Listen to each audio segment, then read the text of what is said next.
আজকে যে ভৌতিক ঘটনাটা বলবো সেটা আমার নিজ চোখে দেখা। কোনোদিন ভাবতেও পারি নাই এমন কোনো ঘটনার সম্মুখীন হব।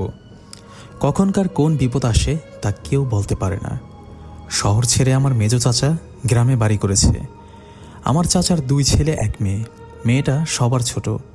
বড় ছেলের নাম রাফি, ছোট ছেলের নাম শাফি। রাফি আমার থেকে 3 থেকে 4 বছরের ছোট, তবে ছোট হলেও আমাদের বন্ধুর মতো সম্পর্ক। আমি চাচার বাড়িতে মাসে 1 বার হলেও বেড়াতে যাই। আমার গ্রাম খুব ভালো লাগে। রাতের বেলা চাঁদের আলোয় গ্রামের রাস্তায় ঘুরতে ঘুরতে মজা করতে আমার অনেক বেশি ভালো লাগে, তাই আমি গ্রামে ছুটে যেতাম। একবার শীতে চাচার বাড়িতে বেড়াতে গেলাম। তখন আমি ইন্টারে পড়ি, সবেমাত্র কলেজে ভর্তি হয়েছি, আর রাফি তখন ক্লাস 9-এ পড়ে। সেবার চাচাদের গ্রামে একটা বড় মেলা হচ্ছিল। আমি আর রাফি বিকেলে মেলায় ঘুরতে গেলাম। অনেক বড় মেলা, অনেক কিছু মেলায় পাওয়া যাচ্ছে। আমরা নাগরদোলাতে উঠলাম, অনেক কিছু খেলাম, কিন্তু এত তাড়াতাড়ি যে রাত হয়ে যাবে ভাবতেও পারি নাই। এশার নামাজের যখন আজান পড়ল তখন রাফিকে বললাম, রাত হয়ে গেছে, এখন চল বাড়ি যাই। রাফি বলল, কি যে বলো, কেবল তো এশার আজান দিল, বাড়ি যাওয়া এখনো অনেক দেরি আছে, চলো আমরা সার্কাস দেখি। আমিও ওর কথায় কিছু না ভেবে বললাম, চল আজকে সার্কাস দেখব। কিন্তু সার্কাস দেখা শেষ হলে যে রাত 12টা বাজবে তা কল্পনাই করি নাই। মেলা থেকে বের হয়ে বাড়ির দিকে হাঁটতে শুরু করলাম। তখন আমার মনে কেমন যেন ভয় ভয় লাগতেছিল, কারণ চাচা বাড়ি যে পথ দিয়ে যাব সে পথে একটা শ্মশান ঘাট আর একটা পুরনো কবরস্থান আছে। বুকটা ভয়ে দুরুদুরু করতে লাগলো। রাফিকে বললাম, তোর কারণে এত রাত হয়ে গেল। শীতের রাত, আকাশে জ্যোৎস্নার আলোয় দুজন পথ চলছি। কাঁচা রাস্তার দুপাশে খেজুর গাছ, গাছে রসের হাড়ি ঝুলছে। ধুলো ভরা রাস্তাটা চাঁদের আলোয় চকচক করছে। একেবারে হাঁটতে খারাপ লাগছে না, আবার কিছুটা ভয় ভয়ও করছে সামনে কি হয় এই ভেবে। শ্মশান গেট আর কবরস্থান না পেরোনো পর্যন্ত ভয় কাটছে না মন থেকে। মনে মনে দোয়া পড়ছি আর হেঁটে চলছি। কিছুটা দূর থেকে শ্মশান গেটের ছোট্ট একটা বাতির আলো চোখে পড়ল। তখন বুঝতে পারলাম সামনেই শ্মশান গেট। আমার ভয়টা আরও বেশি কাজ করতে লাগলো। জীবনে প্রথম এমনভাবে রাতে শ্মশানের সামনে দিয়ে যাচ্ছি। দোয়া পড়তে পড়তে শ্মশানের গেট ভালোভাবেই পার হলাম, কিন্তু শ্মশান পার হবার পর পেছনে দেখি একটা বড় কালো কুচকুচে বিড়াল আমাদের পিছু নিয়েছে আর মিউ মিউ করে ডাকছে। বিড়ালটা এত কালো ছিল যে শুধু তার চোখ দুটোই দেখতে পাচ্ছিলাম। অনেকক্ষণ ধরেই বিড়ালটা পিছু লেগে থাকলো। রাফি খেপে গিয়ে রাস্তা থেকে কয়েকটা মাটির ঢিল নিয়ে বিড়ালের দিকে ছুটতে লাগলো, কিন্তু অবাক হয়ে গেলাম, ঢিল একটাও বিড়ালের গায়ে লাগলো না। তখন আরও বেশি ভয় করতে লাগলো, আর মনে হলো এটা হয়তো কোনো বিড়াল না, অন্য কিছু। হঠাৎ দেখি বিড়ালটি আমাদের আর পেছনে নেই, আর আমরাও তখন পুরনো কবরস্থান পার হয়ে চলে এসেছি। তখন মনে একটু সাহস ফিরে পেলাম, কিন্তু তার কিছু দূর যেতেই দেখলাম সেই বিড়ালটা আবার আমাদের সামনে। এবার আমার খুব ভয় পেল, কারণ এবার বিড়ালটা অনেক বড় দেখতে লাগছিল। এত বড় বিড়াল আমি আগে কোনোদিনও দেখি নাই। রাফি তখন বুঝে গেছে এটা বিড়াল না, অন্য কিছু। রাফি বলল, ভাই কোনো দিক তাকাবি না, সোজা হাঁটতে থাক, ভয় করিস না। কিন্তু আমি হঠাৎ যা দেখলাম, আমার চোখকে আমি বিশ্বাস করাতে পারছিলাম না। দেখলাম বিড়ালটা সামনের একটা বড় শিমুল গাছে উঠে পড়ল আর অনেকটা বড় আকৃতি ধারণ করল। আমার দৃশ্যটা দেখার পর সারা শরীর কাঁপতে শুরু করলো। রাফিও ভয়ে সামনের দিকে এগিয়ে যেতে পারছে না। মনে মনে আল্লাহকে ডাকছি আর বলছি, আল্লাহ বিপদটা দূর করে দাও। দুজন পথে দাঁড়িয়ে আছি, সামনের দিকে এগিয়ে যেতে পারছি না। যদি বিড়ালটা আমাদের ওপর ঝাঁপিয়ে পড়ে, এই ভয়ে। বিড়ালটা আমাদের দিকে বড় বড় চোখ করে তাকিয়ে আছে, কাছে পেলে যেন আমাদের খেয়ে ফেলবে। হঠাৎ কিছু দূর থেকে একটা টর্চ লাইটের আলো দেখতে পেলাম। কে যেন আমাদের দিকেই এগিয়ে আসছে। লোকটি আমাদের কাছে আসতেই আমাদের দিকে টর্চের আলো মেরে বলল, কে ওখানে, রাফি নাকি? রাফি বলল, হ্যাঁ। স্বস্তির নিঃশ্বাস ফিরে এলো। দেখলাম আমার চাচা আমাদের খুঁজতে বের হয়েছে। চাচা রেগে গিয়ে বলল, এত রাতে কোথায় ছিলি তোরা? চাচাকে বললাম, ওই যে দেখো শিমুল গাছে, ওটা কি? চাচা গাছের দিকে টর্চের আলো মারল, কিন্তু কিছুই দেখতে পেল না। চারপাশে টর্চের আলো দিয়ে কোথাও সেই বিড়ালকে দেখতে পেলাম না। হাফ ছেড়ে বাঁচলাম।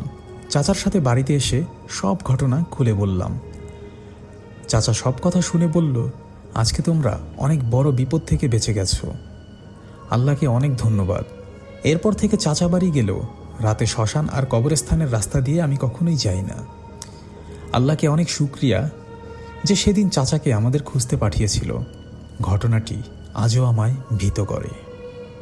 তো বন্ধুরা, কেমন লাগলো আজকের ঘটনাটি?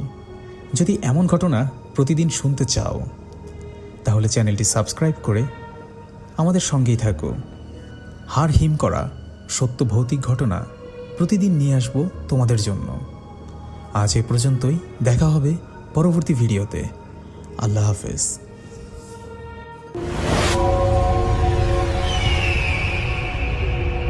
এখন আমি যে ঘটনাটি পড়ে শোনাবো, এই ঘটনাটির শিরোনাম কালো পানির রহস্য। ঘটনাটি আমাদেরকে পাঠিয়েছেন তরিকুল ইসলাম ভাই। তিনি যেভাবে লিখেছেন আমি ঠিক সেভাবেই পড়ে শোনাচ্ছি। এই ঘটনাটা আমি এখনও ভুলতে পারিনি। যতবার মনে পড়ে বুকের ভেতরটা ঠান্ডা হয়ে যায়। সময়টা ছিল 2001 সালের দিকে। তখনও আমাদের গ্রামে পুরোপুরি বিদ্যুৎ পৌঁছায়নি।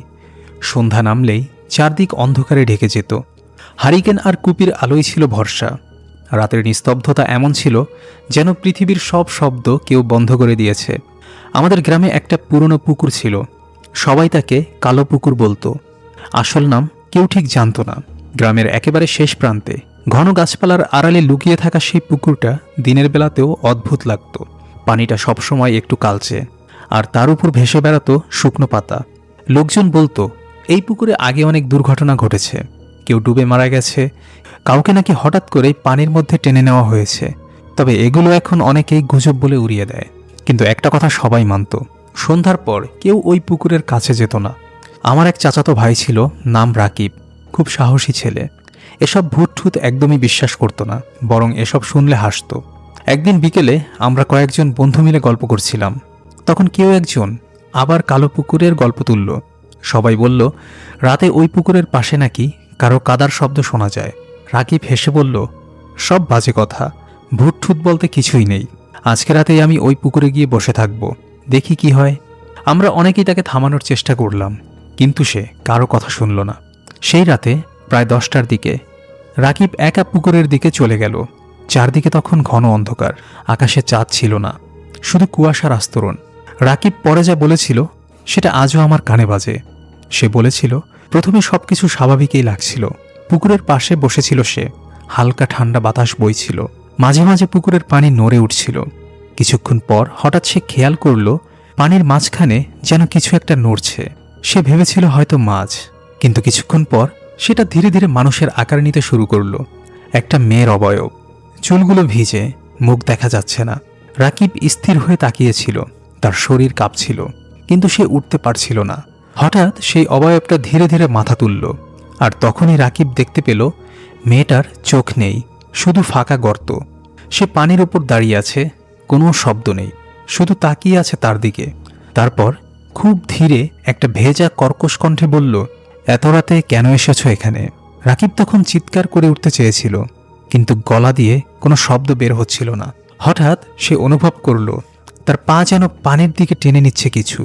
সে প্রাণপণে দৌড়ে সেখান থেকে পালিয়ে আসে। পরদিন সকালে আমরা সবাই তার কাছে ঘটনাটা শুনলাম। তার চোখ মুখ শুকিয়ে গিয়েছিল, শরীর কাঁপছিল। সেই সাহসী ছেলেটা পুরোপুরি বদলে গিয়েছিল। কিন্তু এখানেই শেষ না। ঘটনার 2 দিন পর গ্রামের এক বৃদ্ধা এসে বললেন, অনেক বছর আগে ওই পুকুরে এক মেয়ে আত্মহত্যা করেছিল। তার বিয়ে ভেঙে গিয়েছিল। অপমান সহ্য করতে না পেরে সে রাতে পুকুরে ঝাঁপ দেয়। তারপর থেকে নাকি মাঝে মাঝে সে ফিরে আসে, বিশেষ করে যখন কেউ তাকে চ্যালেঞ্জ করে। এরপর থেকে রাকিব আর কখনো রাতের বেলা বাইরে বের হতো না। আর গ্রামের মানুষেরা আজও বলে, শীতের রাতে কুয়াশা নামলে কালো পুকুরের পানির ওপর নাকি মাঝে মাঝে একটা মেয়েকে দাঁড়িয়ে থাকতে দেখা যায়, চুপচাপ, স্থির, যেন কারো অপেক্ষায় সে দাঁড়িয়ে আছে। তো এই ছিল ঘটনা। কেমন লাগলো আপনাদের কমেন্ট করে জানিয়ে দিন। এখন আমরা চলে যাব পরবর্তী আরও একটি নতুন ঘটনায়।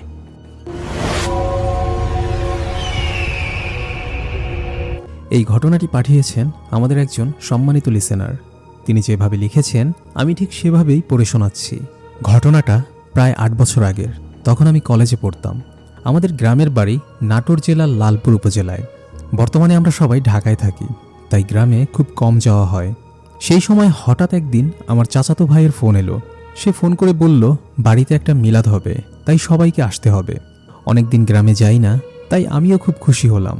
ভালোই হলো, এখন একটু ঘুরতে যেতে পারবো। যাই হোক, পরের দিন সকালে আমরা বাসে করে গ্রামের উদ্দেশ্যে রওনা দিলাম। বিকেলের দিকে বাড়িতে গিয়ে পৌঁছালাম। গ্রামের পরিবেশটা অনেক শান্ত, চারদিকে গাছ, পুকুর, ধানের জমি দেখে একেবারেই মনটা জুড়িয়ে গেল। বাড়িতে গিয়ে আমরা সবাই খুব খুশি। দুপুরে খাওয়া দাওয়া করে একটু ঘুমিয়ে পড়লাম। ঘুম থেকে উঠে দেখি বিকেল হয়ে গেছে। ঠিক তখনই আমার মনে পড়ল আমার ছোটবেলার বন্ধু সজলের কথা। সে এই গ্রামেই থাকে। অনেক বছর ওর সাথে দেখা হয় না, তো ভাবলাম আজ একটু ওর সাথে দেখা করে আসি। আমাদের বাড়ি থেকে সজলদের বাড়ি যেতে প্রায় 15 মিনিট হাঁটতে হয়। মাঝখানে একটা পুরাতন বটগাছ আছে। ছোটবেলায় আমরা প্রায় ওই বটগাছের নিচে বসে গল্প করতাম। আমি হাঁটতে হাঁটতে সেই বটগাছের কাছে পৌঁছালাম। হঠাৎ দূর থেকে দেখলাম গাছের নিচে একটা ছেলে দাঁড়িয়ে আছে। কাছে যেতেই বুঝলাম সে সজল। আমি অবাক হয়ে বললাম, আরে সজল, তুই এখানে দাঁড়িয়ে আছিস কেন? সে একটু হেসে বলল, তোর জন্য অপেক্ষা করছিলাম। আমি বললাম, আমি তো আজই গ্রামে এসেছি, তুই কিভাবে জানলি? সে শুধু হাসলো, কিন্তু কোনো উত্তর দিল না। আমরা দুজন বটগাছের নিচে বসে গল্প করতে লাগলাম। কিন্তু একটা জিনিস আমি খেয়াল করলাম, সজলের কথা বলার ধরনটা একটু অদ্ভুত লাগছিল। আগের মতো চঞ্চল না, খুবই শান্ত। হঠাৎ দেখি চারদিকে অন্ধকার হয়ে যাচ্ছে। আমি বললাম, সন্ধ্যা তো হয়ে আসলো, চল বাড়ি যাই, তোর বাবা মার সাথে একটু দেখা করে আসি। সজল মাথা নাড়িয়ে বলল, আজ না, অন্য একদিন যাবি। আমি বললাম, আচ্ছা ঠিক আছে, তাহলে তুই চল আমার সাথে আমাদের বাড়িতে। সে একটু চুপ করে থেকে বলল, এখন আমি যেতে পারবো না। আমি অবাক হয়ে জিজ্ঞেস করলাম, কেন, কি হয়েছে? সে ধীরে ধীরে বলল, আমি তো এখন এখানেই থাকি। তার কথাটা শুনে আমার গা কেমন যেন শিউরে উঠল। আমি বললাম, মানে কি বলছিস কি তুই এসব? নিশ্চয়ই তুই আমার সাথে দুষ্টুমি করছিস, তাই না? সে শুধু হালকা হাসলো, তারপর বলল, তুই এখন বাড়ি যা, রাত হয়ে যাচ্ছে। আমি ওর কথার কোনো মানে বুঝতে পারলাম না। মনে হলো হয়তো ও আমার সঙ্গে মজা করছে। তারপর আমি বাড়ির দিকে হাঁটা শুরু করলাম। কিছু দূর গিয়ে পেছনে তাকিয়ে দেখি বটগাছের নিচে আর কেউ নেই। আমি ভাবছিলাম সে হয়তো আগেই চলে গেছে। বাড়িতে গিয়ে দেখি সবাই উঠোনে বসে গল্প করছে। আমার চাচা আমাকে জিজ্ঞেস করলো, কিরে, কোথায় ছিলি, এত দেরি হলো কেন? আমি বললাম, সজলের সাথে দেখা হয়েছিল ওই বটগাছের নিচে, আর ওর সাথে বসে এতক্ষণ গল্প করছিলাম। আমার কথা শুনে হঠাৎ সবাই চুপ হয়ে গেল। চাচা ধীরে ধীরে কাছে এসে বললেন, সজলের সাথে তোর দেখা হয়েছে? আমি বললাম, হ্যাঁ, এই তো একটু আগে ওর সাথে আমার দেখা হয়েছে। চাচা অবাক হয়ে বললেন, আরে কি বলছিস তুই, তোর কি মাথা খারাপ হয়ে গেছে? সজল তো 3 বছর আগে মোটরসাইকেল দুর্ঘটনায় মারা গেছে, আর এই ঘটনাটা ঘটেছিল ওই বটগাছের নিচেই। এই কথা শুনে আমার শরীর ঠান্ডা হয়ে গেল, মাথা ঘুরতে লাগলো। আমি যেন কিছুই বুঝতে পারছিলাম না। সেই রাতেই আমার ভয়ানক জ্বর চলে আসে। পরের দিন গ্রামের এক হুজুর এসে আমাকে পানি পড়া দেয় এবং একটা তাবিজ দেয়। এরপর থেকে আমি আর কখনোই ওই বটগাছের দিকে যাইনি। কিন্তু আজও যখন সেই দিনের কথা মনে পড়ে, মনে হয় সত্যিই কি আমি সজলের সাথে কথা বলেছিলাম, নাকি ওটা অন্য কিছু ছিল? আজও সেই প্রশ্নের উত্তর আমি পাইনি। তো এই বলেই তিনি তার ঘটনাটি শেষ করেছেন। এখন আমরা যেটা করব, পরবর্তী আরও একটি নতুন ঘটনায় চলে যাব।